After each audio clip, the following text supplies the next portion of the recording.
we'll be talking about maximizing opportunities, which is the whole point of why we're cold pitching. So always keep track of how many pitches you send. Pitching in batches allows you to easily track statistics and keeps your workload manageable. If I want to just be straight and honest with y'all, like a lot of cold pitching is simply a numbers game. There's this entrepreneur named Alex Hormozi that I love to watch, and he talks about volume negates luck.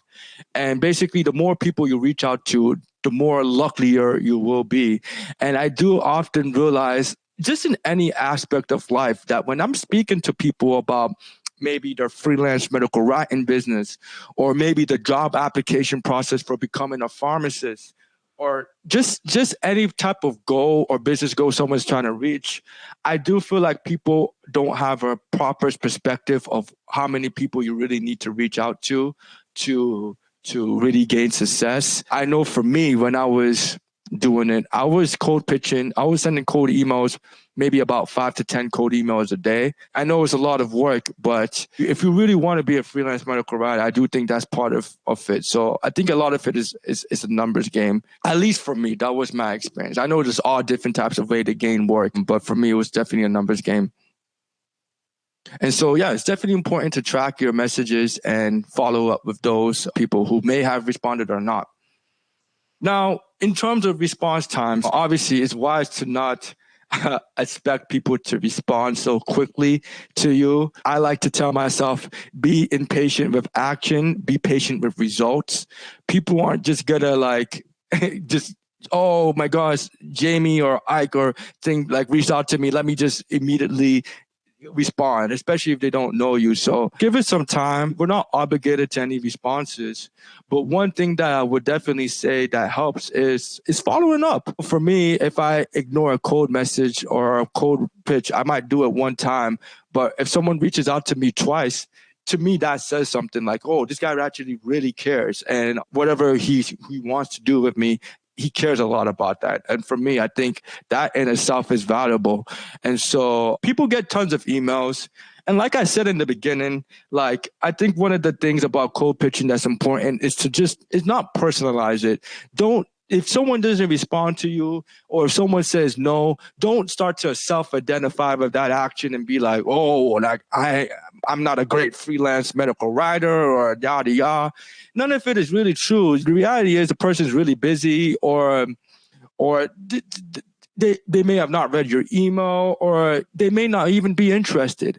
And I always tell this to my friends, entrepreneurs or whatnot. If someone is not interested in you, and you can even apply this to dating, like, although I know this, if someone's just not interested in you, you probably don't want to do work with someone who's not interested with you to begin with. So that's how I look at it. If someone's not even interested in me, it's cool. We can keep it pushing and we can do something else. And that's all right. And those people who do say yes to me, whether it's in my podcast or other works of life, like, usually there's a connection and it works out. You'll only be prioritized if the company has an immediate need for a writer.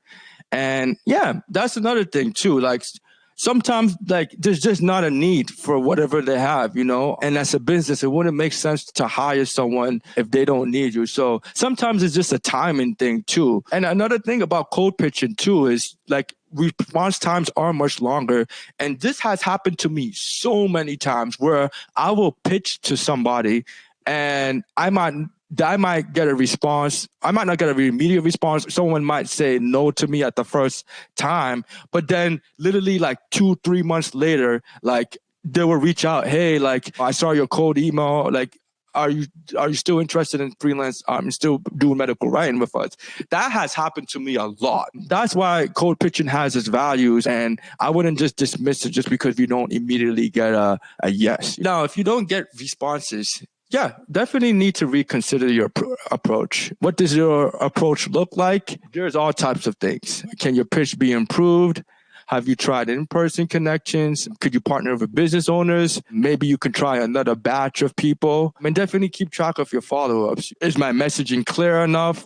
There's a lot of things you can consider. For me, I like to focus on personalizing it. I really think personalizing a message can really increase your chances of getting a response. But these are all things to consider for sure. Now, follow-up. Yeah, follow-up is definitely an important part. And I do think that's something that people fail to do. A lot of people don't follow up for whatever reason. Maybe it's an ego thing. Maybe they don't feel like it's worth it. But following up is very important. One, because like we mentioned, we don't know why that person didn't respond. A lot of the times, these decision makers, we have to understand that a lot of successful decision makers that are given these opportunities, they're typically busy people. They have a business in themselves and they have all types of things that they have to worry about. I mean, sometimes we would just have to send another email and maybe if you send it a week later, that's the right timing. Another thing about following up is that it shows persistence and interest. That's very important to following up. Following up is very crucial. And I know for me, if someone's trying to reach out to me and they're consistent with that, it immediately means, oh, okay, this person actually really cares about whatever he's trying to do. And I recognize that. They say people have to be exposed to a brand at least 7 times before they really know, like, and trust you. When cold pitching, I try not to have too much expectations and definitely don't have the expectation that everyone you reach out to is going to say yes. The reality is probably not going to happen. And that's okay. It's all part of the relationship building process and just putting yourself out there. And I always have faith that when I do cold pitching or when I do digital networking, that I will be connected with the right people and the right people will find interest in whatever I have to offer. So, yeah, follow up and building relationships moves people from the cold lead to the warm lead bracket.